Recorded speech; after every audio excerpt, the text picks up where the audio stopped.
Knitting colorwork flat is still knitting, it's still just knitting stranded colorwork, and there is nothing to be afraid of. In fact, I have just started working on a new stranded colorwork project where I'm gonna knit part of the cardigan in colorwork flat. And because you guys have been asking so many questions about knitting colorwork flat, I thought I would make a quick tutorial while I'm knitting the swatch for that project. Welcome to Sorceress Crafts channel. I'm the sorceress. I learned to knit in the previous century, and these days I teach other people how to knit. In this tutorial, I'm gonna show you how to knit stranded colorwork flat. I'm gonna show you the mechanics of it. I'm gonna tell you some tricks and tips how to get it better. This tutorial will be applicable to all knitting styles, but I won't go into like the very basic things because I already have videos for that. If you're not yet familiar with stranded colorwork knitting, I have two videos that will be relevant to you. I have this big in-depth video where I go over literally every concept that you need to know for starting to knit stranded colorwork,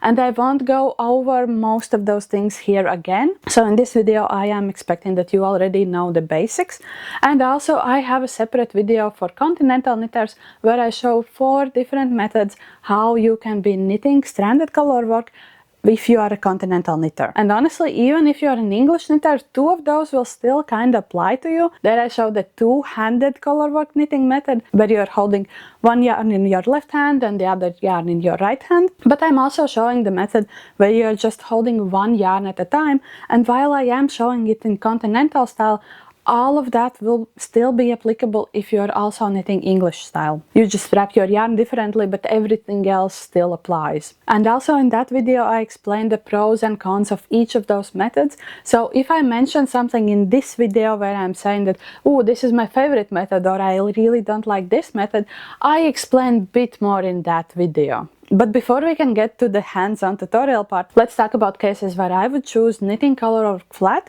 as opposed to steeking it. Both of those methods have their good and bad sides, and in this video I will be only talking about knitting flat. I won't be touching steeking in this particular video. That is a bigger topic, that's another video. I promise I will eventually make it. Let's start with saying that I really like knitting flat.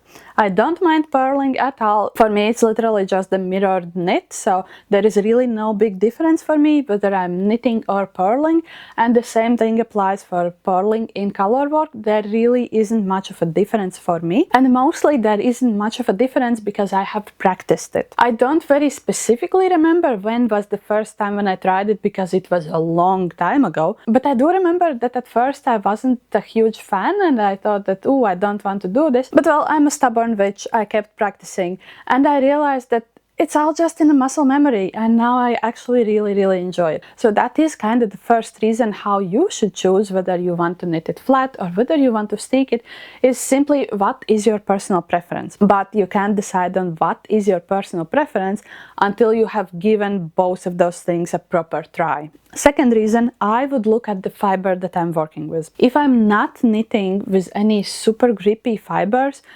and I mostly am not because I have a really sensitive skin, I overheat very quickly, so that means that mostly I'm working with plant fibers actually. Plant fiber yarns don't stick together as well. That means if I wanted to stick when knitting with plant fiber, I would need to do a lot of work there. And in those cases, it's just easier and way more convenient to knit that colorwork flat. You absolutely can stick any yarn that you want. Superwash, plant fibers, you just need to do more work there. And because steeking is all about convenience, you need to weigh in your options and you need to decide which option is more convenient. And for me, hands down, knitting flat will be always more convenient there. Next thing that I'm looking at when making those decisions is how complicated is the chart. I would say that the biggest drawback of knitting colorwork flat is that on the wrong side it's way harder to see the image that you are creating, so you kind of need to count a bit more, or you need to pay a bit more attention to the stitches that are live on your needles. And meanwhile, when you are knitting just on the round, it's way easier to see the image that you are creating. However, it's still not as hard as people make it sound, and it absolutely is possible to just follow the chart when you are knitting flat. With that being said though, if the chart is super complicated, super involved, if it doesn't have like noticeable repeats, I am more likely to choose knitting on round. But if it's either geometric patterns or patterns that repeat a lot, then I am way more likely to choose knitting flat. Next reason why I might choose knitting flat is that knitting flat doesn't create any bulky edges, because when you're sticking, there is the double fabric, you need to secure it down. That makes some parts of your garment stiffer, they don't drape as well, and then it kind of depends on what you are doing, what is appropriate for that garment that you are creating. For example, I think that sticking is completely fine when done for the button band and maybe even for a v-neck collar. However, for me, it might feel a bit too much if it's on the sleeves, and usually I don't really like how round necklines sit if they are sticked. So in those cases, I am way more likely to choose knitting flat. And another reason, for me, it's really important to be able to try on the garment as I'm knitting it. Sticking very often either prohibits or severely limits it. So even if I'm knitting with a really grippy yarn, I might choose to knit yoke flat and then the rest of the body on round. And of course, the ability to knit stranded colorwork flat unlocks you so many interesting intarsia options. You could really be knitting like a solid sweater and then just putting one image here on the front, or maybe on the back, whatever is your preference. And that would be so unreasonable to do when knitting on round, because you wouldn't want to carry the floats all around your sweater. It would be way easier and way more manageable and way more logical to do it flat with intarsia. All of those are my personal considerations when I'm choosing whether I want to knit colorwork flat or on round and then stick it. But I might have forgotten about some considerations, or some considerations might not be relevant for me but are relevant for you. So if there are any other things that might make you lean towards knitting colorwork flat, please leave a comment. I'm always so excited to hear your opinions and your experience in knitting. Before we can start talking about knitting, let's talk about how to read charts when you are knitting flat. Important thing that you need to understand about reading from the charts is the charts show you only the right side of your knitting. That is the great thing about charts. That is why I love them so much. They show you exactly how your knitting will look. When you are knitting flat, that means that the first row is read from the right to the left as we normally read charts, but second row is read from the left to the right. And that is because you are essentially flipping your chart, except you can't do it on the paper, you need to do it in your mind. Sometimes when the chart is especially made for knitting flat, the row numbers will be only on those sides that you are meant to knit. So in this case, 1 would be here on the right side, and then 2 wouldn't be here, it only would be here on the left side. I just made this chart specifically for this video and for making this swatch because I needed something to show you that's not like copyrighted. So this just has the numbers all over the place. If you're only used to reading charts on the round, this might seem confusing at first, but I promise you it's super easy and you'll get used to it in no time. And it's often really helpful to highlight the rows that you have already done. You can do it either on paper or on your phone or tablet, wherever you are using any charts. Simply mark the rows that you have already done, and that way it will be easier for you to keep track. Okay, you are ready to start knitting colorwork. How do you add any new yarn to it? If you need to add new yarn immediately at the beginning of the row and you don't have any place where to weave in the end, simply leave about 10 or 15 centimeters long tail. You will weave it in later. Hold this end with the hand that won't be tensioning the yarn and simply start knitting. You will simply have an end to weave in afterwards. And when you come back to this on the second row, again hold this end in place so the first stitch doesn't get pulled out and get all wonky. However, in this case, I have space where to weave in the ends. Remember, I just showed you the chart. All of this is the main color, so I have all of this space where I could be weaving in ends. If we have space, we weave in ends while knitting the same way as we catch floats. So in this case, I will leave just a little bit of end. I will just cut it off later. There will be no need to weave it in. I will hold it as the dominant yarn. As you can see here, I'm holding the contrasting yarn over the background color here. Then I pick up the background color by going over the contrasting color, and on the next stitch I will go under the contrasting color and pick up the background color. And I keep going on like this until I have reached the first stitch where I need to work with the contrasting color. It's already not going anywhere, but generally weaving in ends while you knit looks something like this. And for the record, in this video I will be mostly knitting combination continental style. If you are not sure what it is, I have a short video explaining it here. And I will be holding both yarns on the same finger like this, because that is my normal knitting style. Wherever it will be relevant that I show you things in different knitting styles or different knitting methods, I'm gonna do that. And because this time I'm using a real project that I want to knit, whenever I'm referencing contrast yarn or the background yarn, you will notice that I actually have 2 strands of the yarn for each of those colors. For that project, I'm holding each of the yarns double. That will have absolutely no impact on this video. I have finally arrived at the place where I need the first stitch in my contrasting color, and we have also arrived at the second difference between knitting color work flat or on round. Whenever you knit last stitch of the contrasting color in that row, if you have space left, it's a good idea to catch one float for that contrasting yarn. So right here you can see I caught the float by the usual method, and then you can finish the rest of the row without holding both yarns. If you have case like this, where there are bigger pieces of just the main color and you won't need the contrasting color anywhere here, you don't need to carry your contrast yarn all the way there.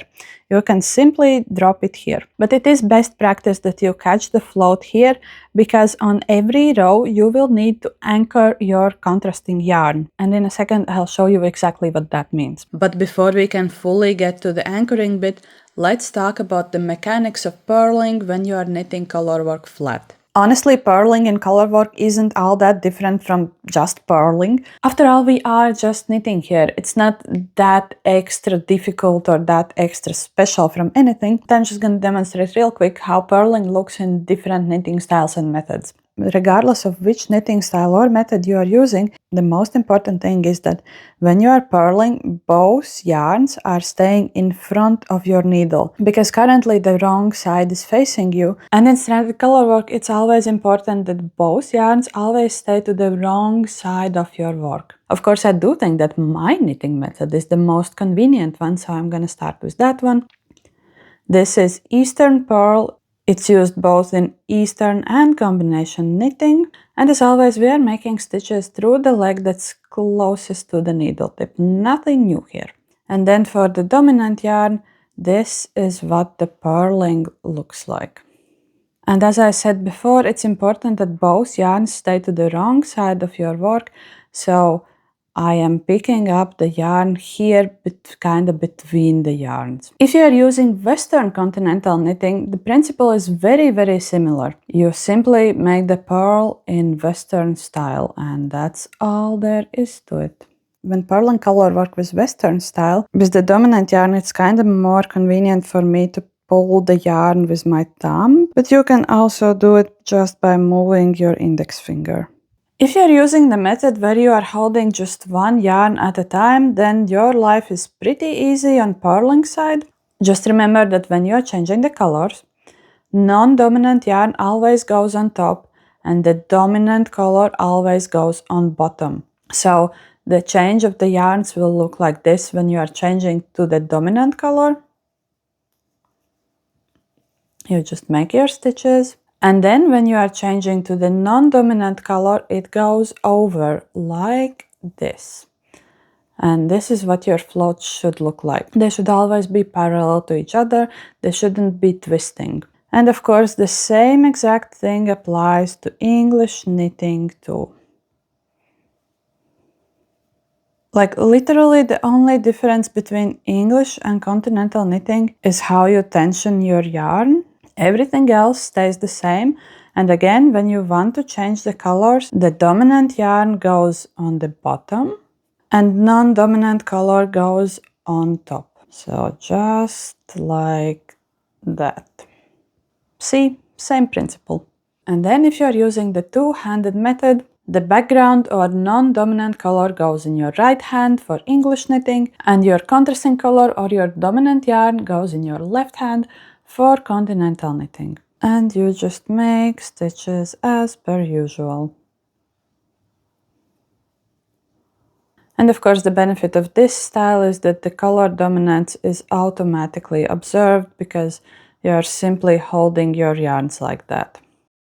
I am currently on the second row of my color work, and I have knit back to the place where I left my contrasting yarn. So now it's time to pick it back up again. I will tension my yarns as I normally do. And as I said, in knitting color work flat, you need to anchor your contrasting yarn.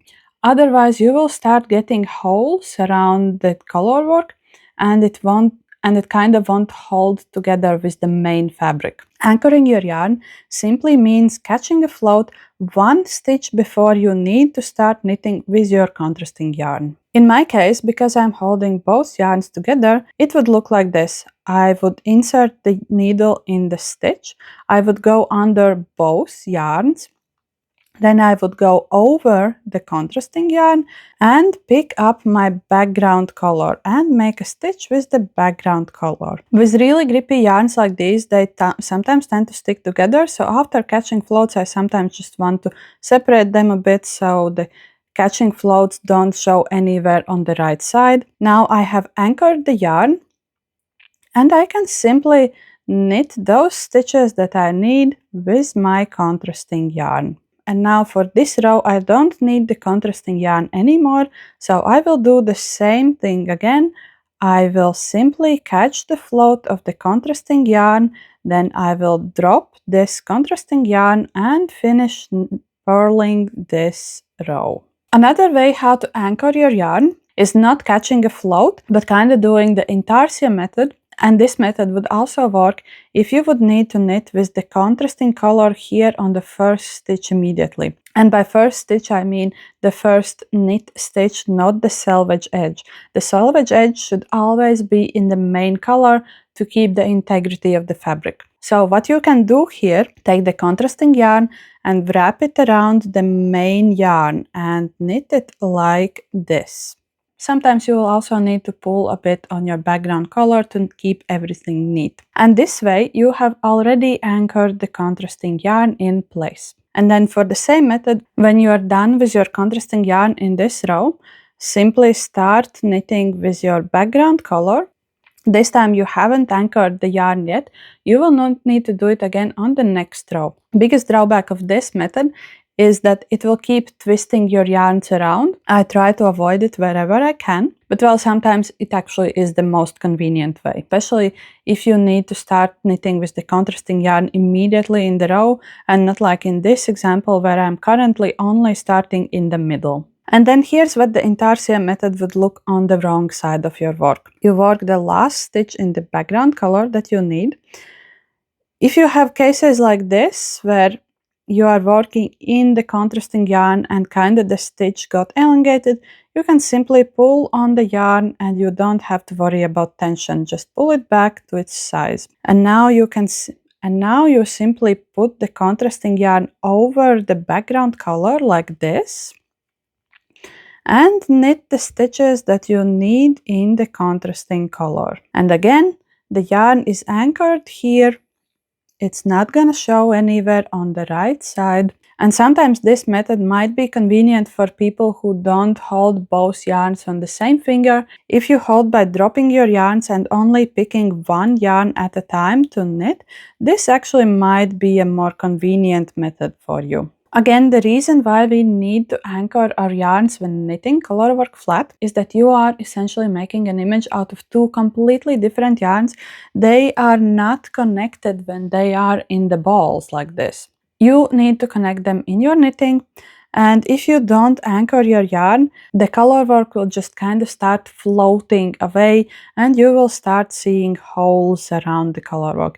That's why it's so important to anchor the yarn. The concept is basically that on every row you are giving your contrasting yarn a starting point so that you can now securely make stitches with it. When you are knitting colorwork flat, it is kind of convenient if you keep looking at your chart and noticing where you will need to start with the contrasting color on the next row. So in this case, I'm on the 5th row of my chart and I should start working with my contrasting yarn on this stitch. But oopsie, I forgot to anchor my yarn ahead. That would have been the easy way. If I would have anchored my yarn here, then on this row I could just easily start knitting with it. But let's say I forgot to do that. So here's how you anchor your yarn a bit further out. Tension your yarns as you normally would. Insert needle in the stitch. Now go under the contrasting yarn, catch the background color and make the stitch. And you have essentially just wrapped the contrasting yarn around your stitch. It's not showing anywhere on the right side, and you can securely start knitting with your contrasting yarn. And it looks like this. Honestly, this is one of those places where you kinda just need to experiment around and figure out what is the most convenient way for you. I prefer catching the floats like this. But for you, maybe the intarsia method might be more convenient, or maybe you just want to catch the floats further out.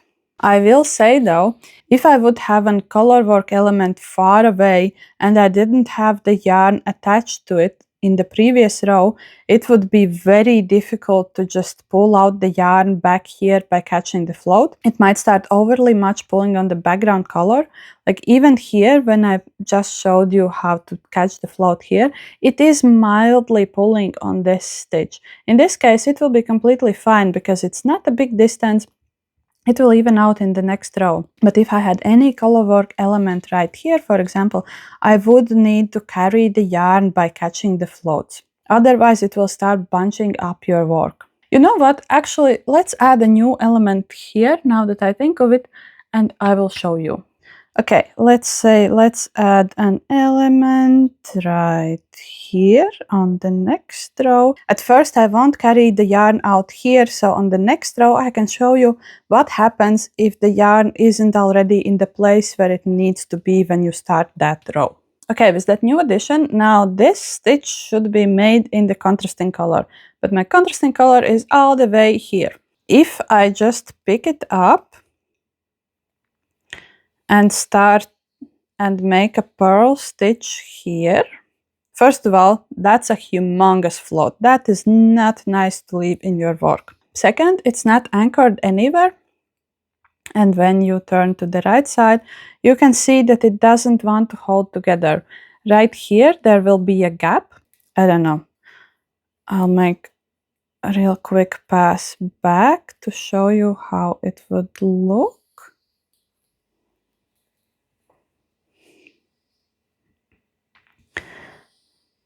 Right here, you will see this gap. That is created by not anchoring the yarn. That's what I've been yapping about all of this time. I am now gonna take all of this nonsense out and I'm gonna show you how to properly carry your yarn to the place where you will need it in the next row. Okay, we are back here. I look at my chart and I can see that I have finished working on those stitches.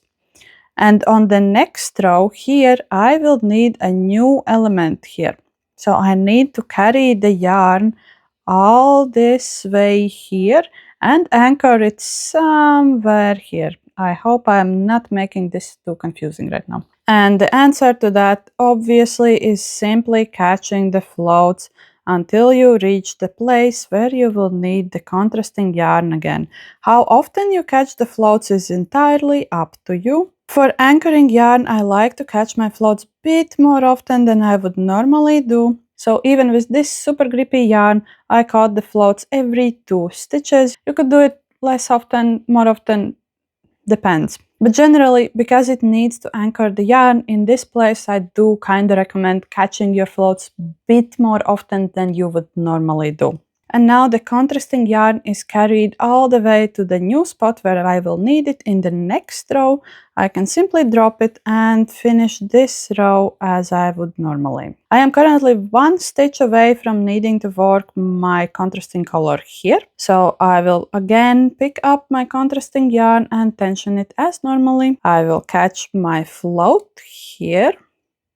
And then I will simply work my contrasting yarn. And then I can start working the rest of the pattern as I normally would. If you're knitting colorwork in a way where your contrasting yarn will very often be the first stitch, then you will always need to anchor your contrasting yarn by this method where you're catching the non-dominant yarn float. And then you're simply ready to start knitting in your pattern. And this is also a great time to talk about color or yarn dominance when knitting flat color work. It might seem counterintuitive, but you actually hold the yarns on the wrong side of your work exactly the same way as you would on the right side. You don't change the placement of dominant and non-dominant yarn. So if you are holding both yarns on your finger, you hold it like this. This is the dominant yarn and this is the non-dominant yarn. If you keep dropping yarns and only working with one, then the dominant yarn will always go under and the non-dominant yarn will always go over.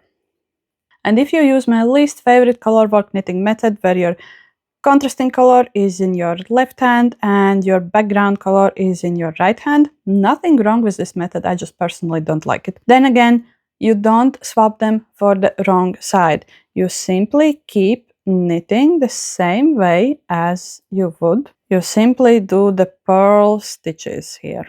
The reason for that is very simple. How we hold the yarns is actually just a shorthand for how the color dominance works. And color dominance in general is a misnomer. I kind of madly hate that it's called like that. That's a different rant for a different time.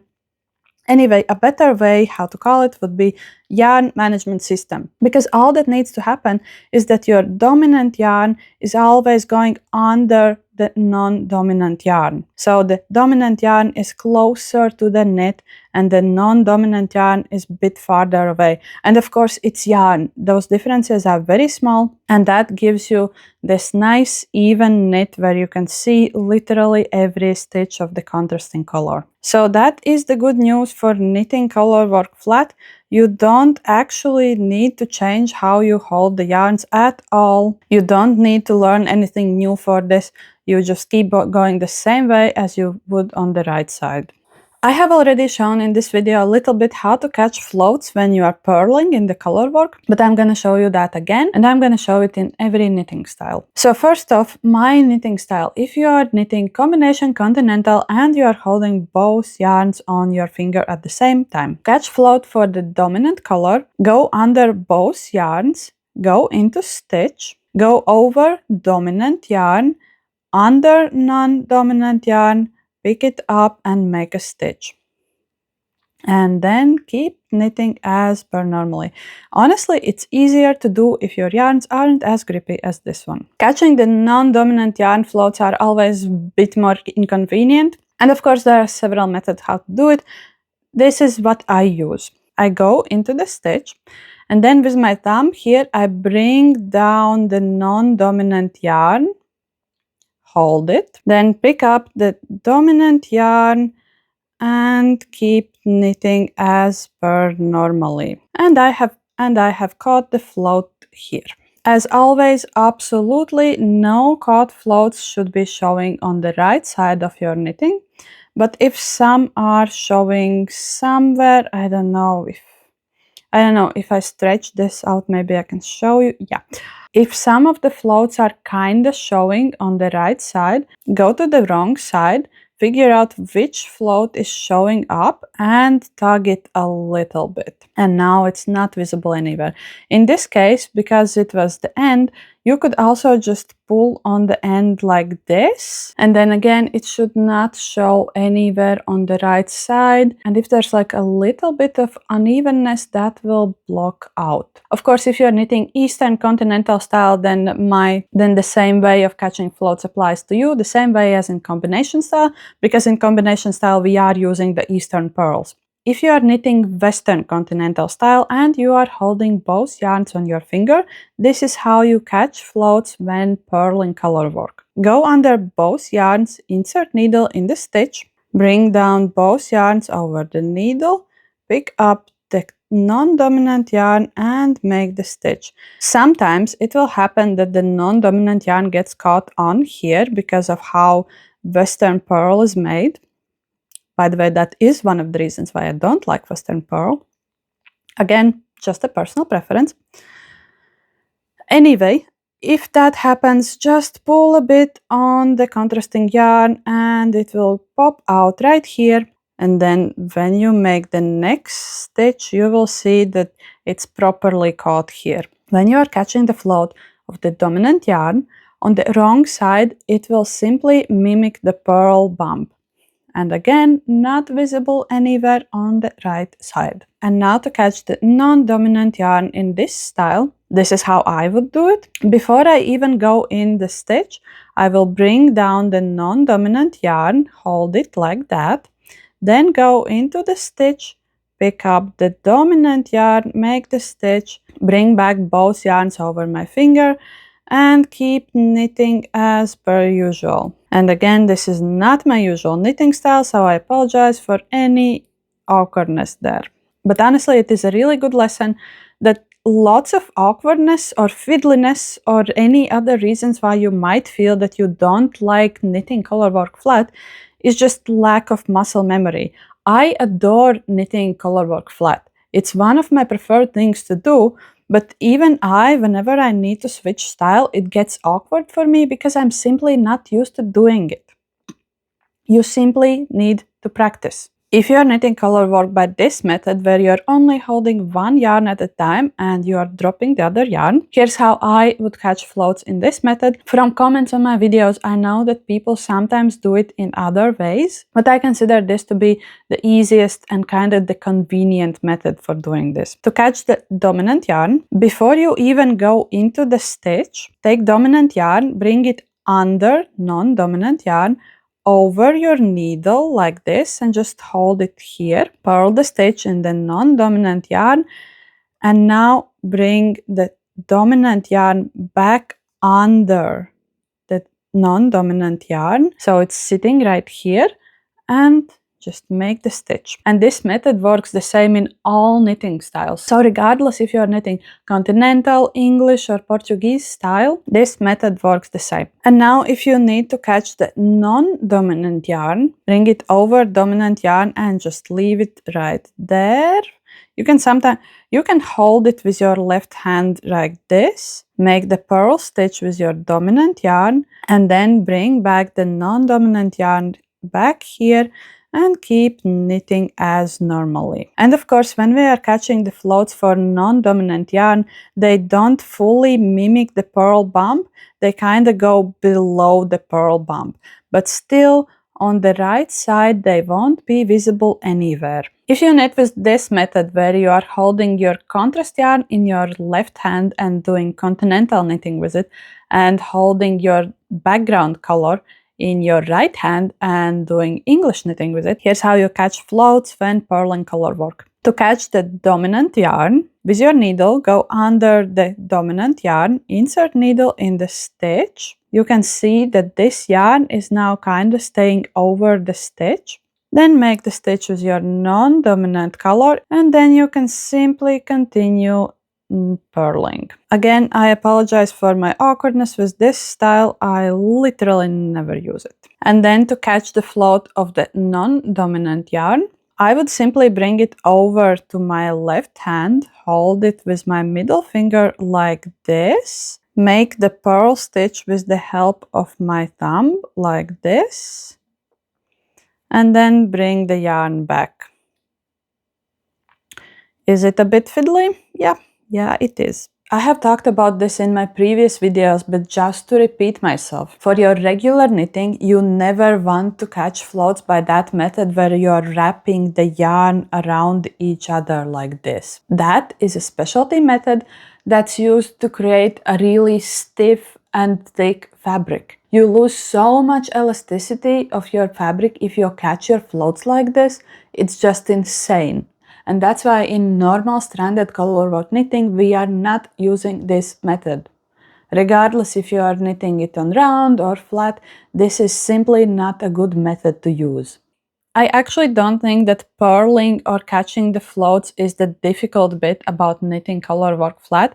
I honestly think it's just following the pattern, because we are used to knitting colorwork like this, where we can very clearly see what is going on. We can very clearly compare it to our chart. But when we are on the wrong side, we don't clearly see the image. Basically, the only thing that we have to go with is this live row that we have on the needles. And that means when knitting colorwork flat, you will kind of need to count a little bit more, or maybe let's say you need to pay a bit more attention where your stitches are going. Again, it's just one of those things that you get used to. But one of the tricks that I like to use for keeping track on where I need to put in my contrasting yarn is that, first of all, I only think about my contrasting yarn when I'm knitting colorwork. I treat the background color as the background.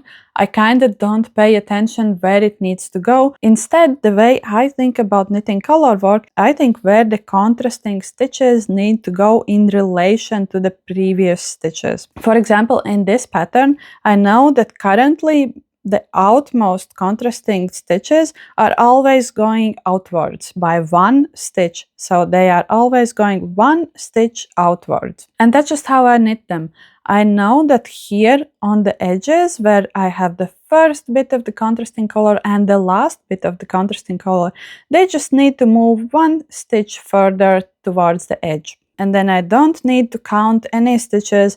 I just reach here, make 3 stitches of the contrasting color and keep knitting. And then in this pattern, I try to do a very similar thing for this middle bit. I just pay attention to which way the stitches are going in relation to what I already have on the needles. And that makes it way easier to handle colorwork motifs like this when we are working on the wrong side and when we don't have all of the image very clearly in front of us. And also, if you're diligent with anchoring your yarn on the right side of your work, that will also really help you follow the pattern, especially in places like this, where you need to put a new element here, like kind of farther away. It is way easier to count those stitches and see where it needs to go on the right side. Honestly, everything else is just knitting.